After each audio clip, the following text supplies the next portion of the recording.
आज उम्र में महिला शिक्षक संघ से जुड़ा विवाद सोशल मीडिया से निकलकर अब कानूनी दायरे में पहुंच चुका है। लोटस हॉस्पिटल में आयोजित प्रेस वार्ता में मंडल अध्यक्ष प्रज्ञा राय ने जिला अध्यक्ष शिखा मौर्य द्वारा लगाए गए सभी आरोपों को सिरे से खारिज करते हुए इसे एक तरफा और बेबुनियाद बताया है। बता दें कि प्रज्ञा राय ने कहा कि उन्होंने न तो कभी जातिगत टिप्पणी की और न ही किसी पर व्यक्तिगत आरोप लगाए। उन्होंने स्पष्ट किया कि सोशल मीडिया पर जो भी बात रखी गई थी वह राष्ट्रीय और सैनिक के समर्थन में थी। इसी मुद्दे को लेकर मतभेद उत्पन्न हुए। उन्होंने शिखा मौर्य के भाई अरुण मौर्य पर अभद्र भाषा, जान से मारने की धमकी और एसिड अटैक जैसी धमकियों का आरोप लगाया है, जिसकी एफआईआर 3 मई को दर्ज की गई है। प्रज्ञा राय ने कहा कि अब उनका अब तक का कार्यकाल समाज सेवा, शिक्षा और महिला सशक्तिकरण को समर्पित रहा है। कुशीनगर में मुसहर बस्ती में 250 से अधिक बच्चों को शिक्षित करने, योगी आदित्यनाथ से सम्मान, रक्तदान शिविर और पर्यावरण अभियान जैसे कार्यों की उन्होंने जानकारी दी। उन्होंने मीडिया से बात करते हुए कहा कि मेरे ऊपर लगाए गए आरोप पूरी तरह से झूठे हैं। मैंने कभी जातिगत या व्यक्तिगत टिप्पणी नहीं की है। मैं सिर्फ सैनिकों के समर्थन में थी और मुझे मेरे परिवार को बदनाम करने की साजिश रची गई है, जिसकी कानूनी कार्रवाई जारी है। आगे सुनते हैं कि और क्या कहा मंडल अध्यक्ष प्रज्ञा राय ने। पीछे चुप रहिएगा आप लोग। मेरा नाम प्रज्ञा राय है। मैं शिक्षिका हूँ और एक मेरी संस्थान अपराजिता सेवा संस्थान की मैं सचिव भी हूँ।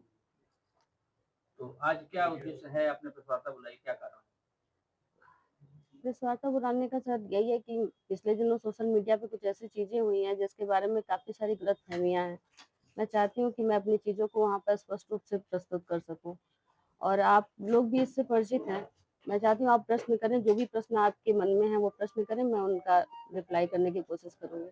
जैसे एक कहा ये जा रहा है कि प्राथमिक शिक्षा संघ की जो लड़ाई है, आप मंडल अध्यक्ष हैं और शिखा जी जो है जिला अध्यक्ष हैं। तो जी क्या सर। उसको लेके कुछ लड़ाई का कारण है या सोशल मीडिया पे दोनों तरफ के लोगों की तरफ से जो क्रिया प्रतिक्रिया हुई उसको लेके लड़ाई है? सर, राजनैतिक इसमें ऐसा कुछ भी नहीं है। महिला शिक्षक संघ में मैं मंडल अध्यक्ष के पद पे हूँ और शिखा जिला अध्यक्ष हैं। शिखा मेरी बहुत अच्छी मित्र है, मैं उनका बहुत सम्मान करती हूँ और हम सबकी सहमति से वो जिला अध्यक्ष हैं, हम और उन लोगों की सहमति से मैं मंडल अध्यक्ष हूँ। तो घटनाक्रम की शुरुआत कहाँ से हुई, किसकी सर तरफ से? सर मुझे नहीं पता ये घटनाक्रम कैसे शुरू हुआ। 30 तारीख को मेरे बेटे का जन्मदिन था, मैं लखनऊ में थी और जब मैं सुबह में उठी तो मैंने देखा कि बहुत सारे स्क्रीनशॉट मेरे वॉल मतलब व्हाट्सएप पे आए हुए थे। मुझे पहले समझ में नहीं आया कि ये चीज़ें क्या हुई। मेरे फ़ोटो के साथ काफ़ी गंदे और बहुत ही भद्दे अश्लील टाइप के कमेंट किए गए थे।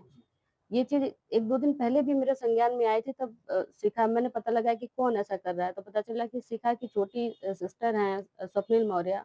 मैं उनको जानती नहीं हूँ, लेकिन ये पता किया तो बताया कि स्वप्निल मौर्य हैं। वो उनकी किसी से गाली-गलौज का जो भी होगा मुझे नहीं मतलब है, लेकिन उसमें मेरी फ़ोटोज़, मेरी वीडियोज़ लगा कर के उन्होंने अपने पेज पे पेस्ट किया हुआ था और मैं अनफ्रेंड थी तो मेरे पे कभी शो नहीं करता था। फिर मैंने शिखा जी से बात किया, मैंने कहा कि ये क्या हो रहा है? क्यों आप लोग ऐसा कर रही हैं? तो उन्होंने कहा कि वो आराधना राय हैं, जो कि मुझ पे कमेंट करती हैं, तो मैं वो उसका प्रकरण है, आप इस प्रकरण में कहीं भी नहीं हैं। मैंने कहा मैं निश्चिंत हो गई सर, मुझे नहीं पता था कि आराधना राय एक्चुअली आराधना राय कोरोना टाइम में मैंने वर्क किया है, तो आराधना राय तब मुझसे जुड़ी थी, लेकिन तो कुछ चीज़ें ऐसी थी कि हम लोगों में आपसी मतभेद हुआ और आराधना राय ने मुझे ब्लॉक कर दिया। हम लोग टच में नहीं थे। क्योंकि आराधना राय ने मुझे ब्लॉक किया हुआ था, तो मुझे पता नहीं था कि वो क्या लिख रही हैं या उनके कमेंट्स क्या हैं। आप लोग सोशल मीडिया यूज़ करते होंगे तो आपको पता होगा कि वो कमेंट्स करती होंगी, तो मुझे दिखता नहीं था। मैं निश्चिंत थी कि चलो अब इसमें कहीं कुछ भी नहीं है। आप लोग चाहेंगे तो मैं शिखा के सारे मैसेजेस आपको दिखा दूँगी। लेकिन 30 की रात को जब मुझे सारे मैसेजेस आए तो मैं एकदम से घबरा गई। मुझे कुछ समझ में नहीं आया कि मेरी फ़ोटो के साथ इस तरह से अश्लीलता की जा रही है। सर, मैं बहुत टाइम से सोशल वर्क कर रही हूँ।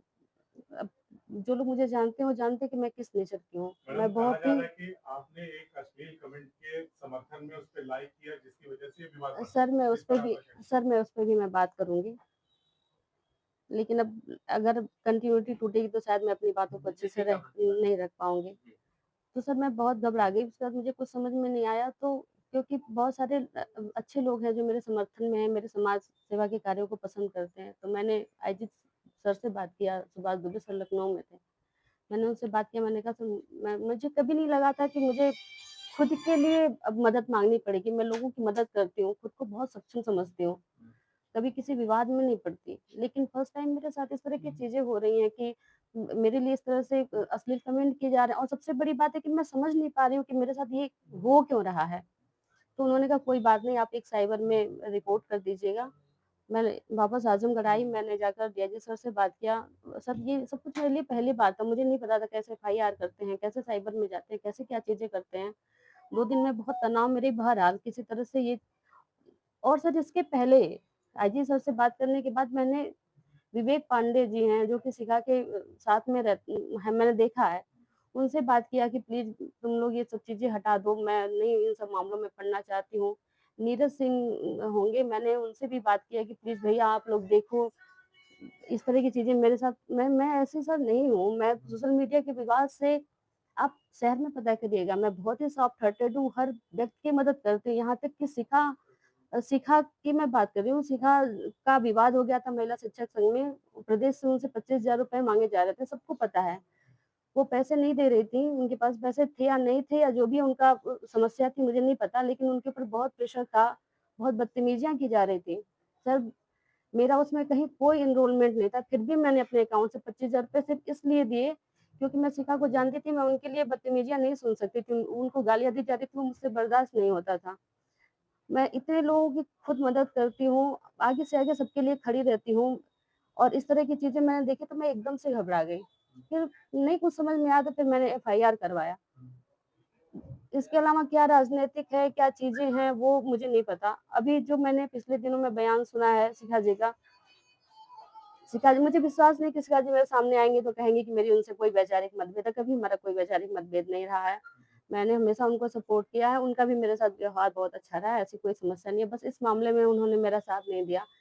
मेरी और उनकी म्यूचुअल फ्रेंड है शालिनी राय, आप उनसे भी बात कर सकते हैं। शालिनी राय से भी मैंने रिक्वेस्ट किया था कि प्लीज़ सोशल मीडिया पे ऐसा एक हम लोग एक सम्भ्रांत परिवार से हैं, अच्छे परिवार से हैं। आप समझ सकते हैं कि हम लोगों को बाहर निकल के काम करने के लिए कितना फेस करना पड़ता है, अपने परिवार से लड़ना पड़ता है कि हमें काम करना है। और इस तरह से बस 2 टके के टाइप की मतलब क्या है कि कौन-कौन लोग गाली दे रहे हैं, कौन-कौन क्या कर रहे हैं।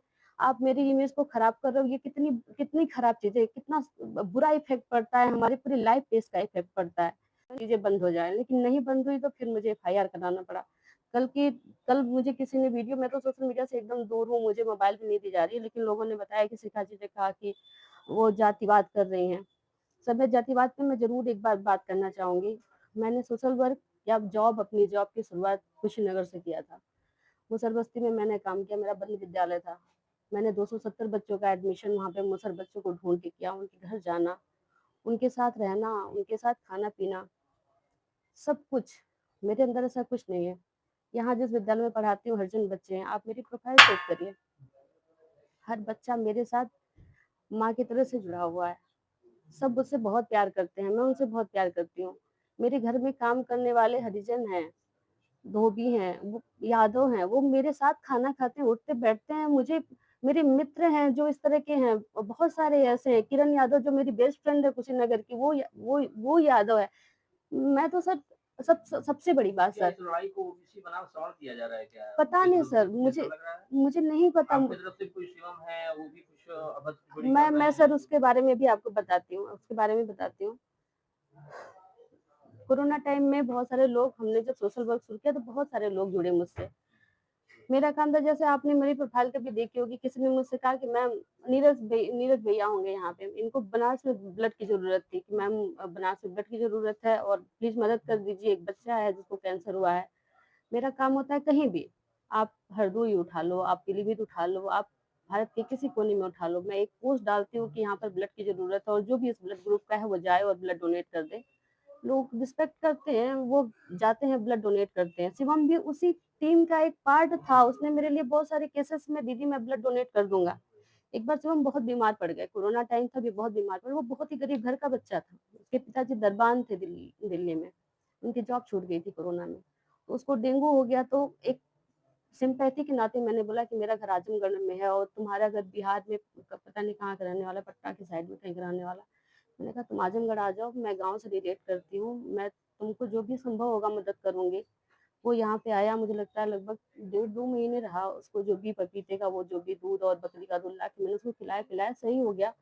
बाद में उसकी स्थिति देखते हुए, उसकी छोटी बहन थी, उसकी स्थिति देखते हुए हम लोगों ने उसके लिए पढ़ने में सर बहुत ब्रिलियंट माइंड था, बहुत तेज़ है। हम लोगों को लगा एक बच्चे की ज़िंदगी बन जाएगी, गरीब ब्राह्मण बच्चा है।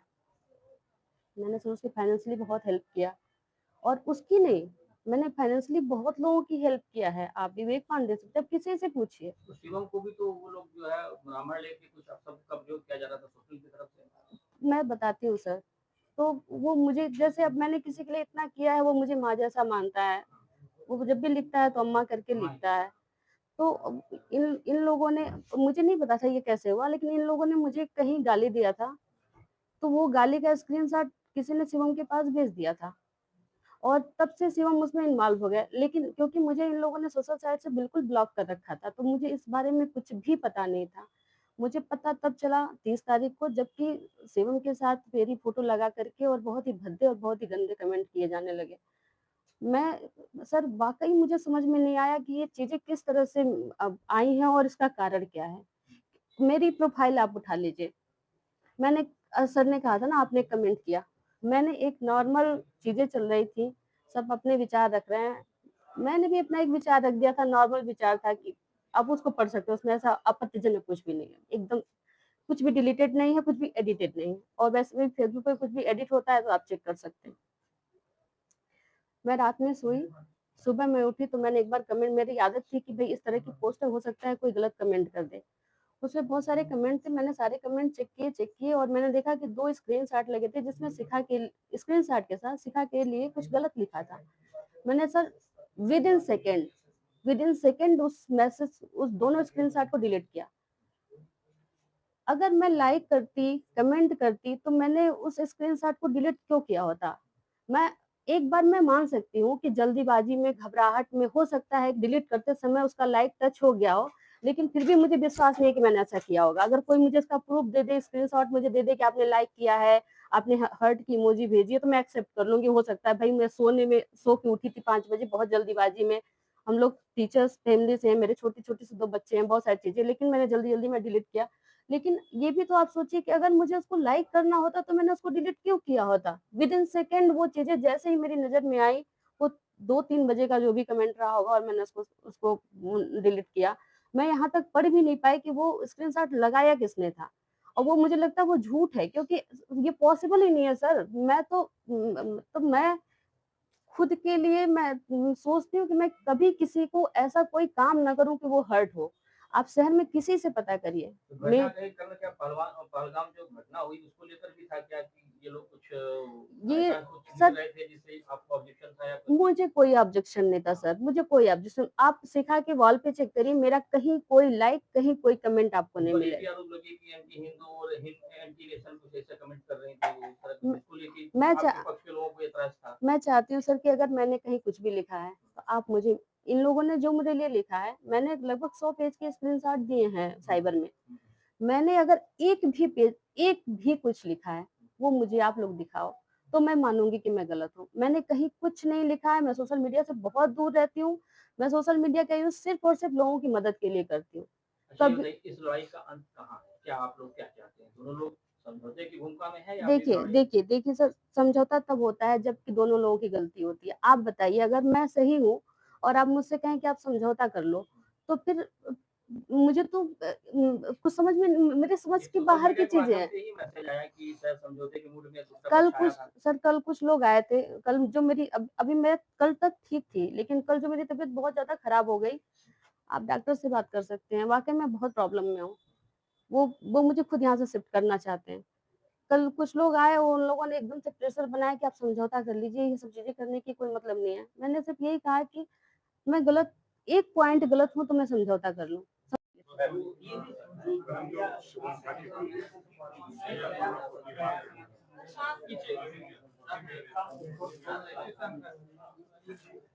जिस शुभम झा की बात हो रही है जो आपको अपनी माँ मानता है वो एक महिला शिक्षक को सरेआम धमकी दे रहा है तुम्हारा रेप कर दूंगा एमएमएस बनाऊंगा और हत्या कर दूंगा इस तरह के वो धमकी पैगाम लिख रहा है तो क्या आपसे इस दौरान उसकी कोई बातचीत हुई आपने रोका उसे? सर, मेरी उनसे कोई बात नहीं। मैंने कई लोगों से कहा कि आप, मेरा नंबर सारे ब्लॉक है। मैं यहाँ तक कि मैंने अपनी बहन से भी कहा, कई नंबरों से ट्राई किया। मेरा उससे कोई संपर्क नहीं हो पा रहा है। मैंने एक लड़की दामिनी पांडे है, मैंने उससे बोला कि उसको बोलो कि ये सब चीज़ें ना करे अगर तुम्हारे टच में हो तो। तो उसने मैसेज करके उसको बोला था कि उन्होंने मेरी माँ को गाली दिया है और मैं सब बर्दाश्त कर सकता हूँ और लेकिन अपनी माँ को गाली नहीं सुन सकता। और सर पुलिस में भी संभवतः उसने यही बयान दिया है कि सर मुझे गाली देने के लिए उकसाया गया, मुझे उनकी गाली देकर के स्क्रीनशॉट भेजा गया था। और सर मुझे आप जेल में भी डाल देंगे तो मन में मेरे संतुष्टि रहेगी कि मैंने अपने माँ के सम्मान की लड़ाई लड़ी है। अभी शिवम और से क्या कहना है आपका? क्योंकि आप शिवम से मुझे कहना है प्लीज ये सब चीजें नहीं करो। वो बहुत ही ब्रिलियंट माइंड बच्चा है। मैंने उस पे सर बहुत अपनी एनर्जी खर्च किया, अपना पैसा खर्च किया, इसलिए कि कल के दिन वो आईएएस बन सकता है। वो बहुत ही ब्रिलियंट माइंड, बहुत अच्छा, बहुत तेज बच्चा है। और उस जो इस तरह से खुलेआम गाली गलौज कर रहा ये है, नहीं, ये रेप की धमकी दे रहा है, बिल, हत्या करने की बिल्कुल धमकी दे नहीं। रहा अगर अगर ये है तो ये गलत है। मैं इसका पूरा विरोध करती हूँ। और अगर शिखा जी चाहें तो उसको जो भी सजा दिलवाना चाहती हूँ वो सजा दिलवाएं, क्योंकि ये सोसाइटी के लिए, किसी के लिए भी, मैं ये बहुत बुरा है, ये बिल्कुल एक्सेप्टेबल नहीं है। और कोई भी ये कह दे कि मैं माँ के लिए भी कर रहा हूँ तो फिर वो गालियां तो स्त्री को ही पड़ रही है सर ना, तो कोई मतलब नहीं है। मैं है। शिवम मैडम, दो शिक्षिकाओं के बीच ये मामला चल रहा है, जी सरेआम सोशल मीडिया पे दोनों ही तरफ से जी बयानबाजियां चल रही हैं, जी पूरी तरह से शिक्षा या शिक्षकों की भद्द पिट रही है। जी तो सर। आपकी तरफ से, क्योंकि आप बता रही हैं आप सामाजिक कार्यकर्ता रही हैं, जी आपने सर। बहुत सारे सामाजिक कार्य किए हैं, जी सर। तो समाज हित में क्या आपकी तरफ से कोई पहल होगी ताकि इस विवाद का खात्मा हो सके? सर सामाजिक तो मैं हूँ, लेकिन सर लड़ाई तो मैं अपने सम्मान की ना, एक स्त्री के सम्मान की लड़ाई है ये, वो चाहे स्त्री आप हो या पुरुष हो। आप एक अध्यापिका भी हैं, शिखा जी भी हैं, बिल्कुल तो सर। समाज हित में आप दोनों की तरफ से अगर कुछ इस तरह की चीजें हो तो क्या वो संभव है? सर मैंने इस विषय में कुछ भी सोचा नहीं। अभी मैं अभी सिर्फ और सिर्फ मेरे अंदर ये है कि ये मुझे बेइज्जती किया, मतलब सर आप सोचिए आपके घर की किसी महिला की फोटो सोशल मीडिया पे लगा के और गंदी गंदी गालियां दिया जाए, तो क्या आप एकदम से, मैं इतनी बड़ी भी ब्रॉड हर्ट नहीं हूँ, इतना माइंड मेरा ब्रॉड नहीं है कि मैं बर्दाश्त करूँ। ठीक है भाई, तुम लोग गाली देते रहो, कोई फर्क नहीं पड़ता। सर फर्क पड़ता है, बहुत फर्क पड़ता है। हम लोग जिस बैकग्राउंड से आते हैं, यहाँ तक आने के लिए हमको बहुत संघर्ष करना पड़ता है। ये जो मेरी छवि है, इसको मेंटेन करने के लिए मुझे बहुत त्याग करने पड़े हैं। मैं ऐसे ही नहीं सोशल वर्क में आकर के और इतनी बड़ी चीजों को मैं कर पाई हूँ। और सर मैं ये नहीं कहती कि मैं जो कह रही हूँ वो सही है।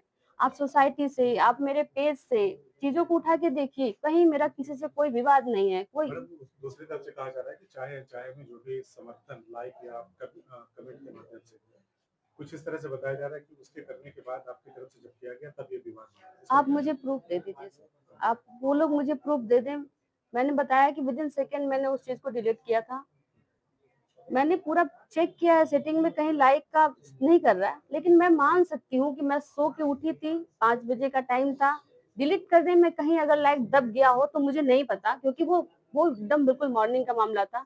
लेकिन अगर मुझे लाइक करना होता, मुझे कमेंट करना होता, तो मैंने उस चीज को डिलीट नहीं किया होता।